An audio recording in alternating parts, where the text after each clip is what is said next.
अस्सलाम वालेकुम जी। आज का टॉपिक हमारे पास फीडबैक के बारे में है। नया चैप्टर शुरू करने जा रहे हैं, एम्पलीफायर्स विद नेगेटिव फीडबैक। तो पहले तो फीडबैक और नेगेटिव फीडबैक का समझ होनी चाहिए। तो आज उसी तरह ये एक इंट्रोडक्टरी टॉपिक है। इस चैप्टर के बारे में हमें फीडबैक का पता लग जाएगा, पॉजिटिव फीडबैक क्या होती है, नेगेटिव फीडबैक क्या होती है। तो ये हमारी आज की आउटलाइन है। तो शुरू करते हैं। फीडबैक क्या किसे कहते हैं? फीडबैक एक ऐसे प्रोसेस को कहते हैं कि आउटपुट का जो कुछ हिस्सा होता है वो इंजेक्ट किया जाता है वापस इनपुट में। ठीक है, तो इस अमल को, इस प्रोसेस को फीडबैक कहते हैं। समझ आ गई बात? कि यानी आपने एक एम्पलीफायर बनाया, एम्पलीफायर की जो आउटपुट आई उसका एक पोर्शन लेके आप वापस आए किस पे? इनपुट पे। तो वो जो अमल होगा कि आपने आउटपुट दोबारा जोड़ दी इनपुट के साथ, तो उस अमल को फीडबैक कहेंगे। अब ये फीडबैक जो होती है बेसिकली इसके एडवांटेजेस यही है कि आपके पास एम्पलीफायर को ज्यादा, सिग्नल को ज्यादा स्ट्रेंथन करती है। अब इसके अलावा आपके पास फीडबैक से ऑपरेशन ज्यादा स्टेबल हो जाता है, नॉइज रिडक्शन का काम आ जाता है। नॉइज रिडक्शन किसे कहते हैं अभी आगे चल के देखते हैं। अब ये जो आउटपुट ने वापिस आना है इनपुट पे, तो अब मुमकिन है कि जब वो वापिस आए तो वो हो सकता है इनपुट के सिग्नल को स्ट्रॉन्ग करे, यानी ऐड हो जाए, या आपके पास हो सकता है अपोज करे। तो अब दोनों चीजें मुमकिनात हैं। तो अब इस बुनियाद पे दो फीडबैक्स बन गई। तो अगर एक को हम बोलेंगे पॉजिटिव फीडबैक और एक को बोलेंगे नेगेटिव फीडबैक। नाम से ही समझ आ जाता है कि पॉजिटिव फीडबैक हम किसे मानेंगे? ऐसी फीडबैक कि जिसमें आप आउटपुट पे जो करंट या वोल्टेज है, जब उसे आप वापस लाते हैं इनपुट सिग्नल पे, तो वो उसके साथ इन फेज होता है। तो हम कहेंगे उसमें ऐड करेगा, यानी इजाफा करेगा। तो इसे हम पॉजिटिव फीडबैक कहेंगे। ठीक हो गया। अब आप एक सादा सा सर्किट देखें, एक एम्पलीफायर है और एक फीडबैक नेटवर्क है। हम सब जानते हैं एम्पलीफायर में 180 का आउट ऑफ फेज आ जाता है। कॉमन मीटर कॉन्फ़िगरेशन की हम बात कर रहे हैं क्योंकि 90% वही इस्तेमाल हो रहे होते हैं। ठीक होगी बात? तो अब इसने 180 का फेज शिफ्ट दिया। जब ये सिग्नल पहुंचा फीडबैक नेटवर्क पे, तो इसने 180 का एक और फेज शिफ्ट इंट्रोड्यूस किया।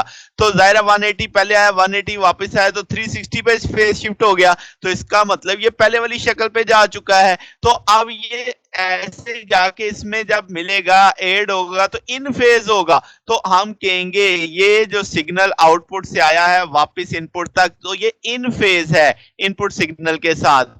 तो यहां पे जो फीडबैक होगी वो कौन सी होगी? पॉजिटिव फीडबैक होगी। ठीक है। अब जाहिर सी बात है गेन बढ़ जाएगा क्योंकि सिग्नल बड़ा होके मजीद आया और फिर बड़ा हो जाएगा, तो गेन आपका बढ़ेगा। फिर आपके पास ये जो टेक्नोलॉजी, ये कंसेप्ट है, इसे हम ऑसिलेटर्स में देखते हैं कि आपके पास जब फीडबैक बहुत लार्ज हो जाता है तो ये सिग्नल को बहुत ज्यादा ऑसिलेशंस पैदा करता है। ठीक है। तो इसका मतलब आप कह सकते हो कि डीसी पावर को एसी पावर में एनी डिजायर फ्रीक्वेंसी, ठीक है, किसी भी डिजायर फ्रीक्वेंसी को हम इसमें कर सकते हैं कि ऑसिलेटर की एक डेफिनेशन बन जाती है कि ये डीसी पावर को एसी पावर में कन्वर्ट करता है। पावर का लफ्ज बोल रहा हूं।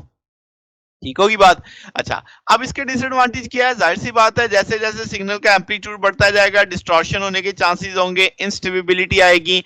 तो इसका मतलब इसको तो कम इस्तेमाल किया जाता है क्योंकि अगर हमारा सर्किट इंस्टेबल हो गया तो फायदा।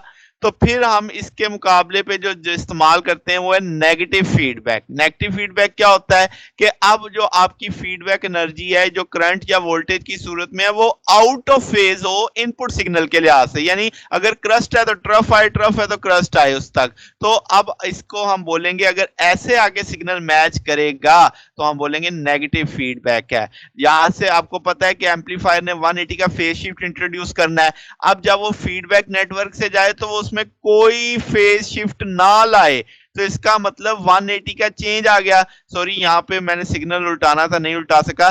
तो 180 का आउट ऑफ फेज होगा, यानी कि यही सिग्नल यहां तक पहुंच गया। तो 180 का आउट ऑफ फेज आने की वजह से तो अब इसमें क्या होगा कि ये इसके एम्पलीट्यूड को कम करने की कोशिश करेगा।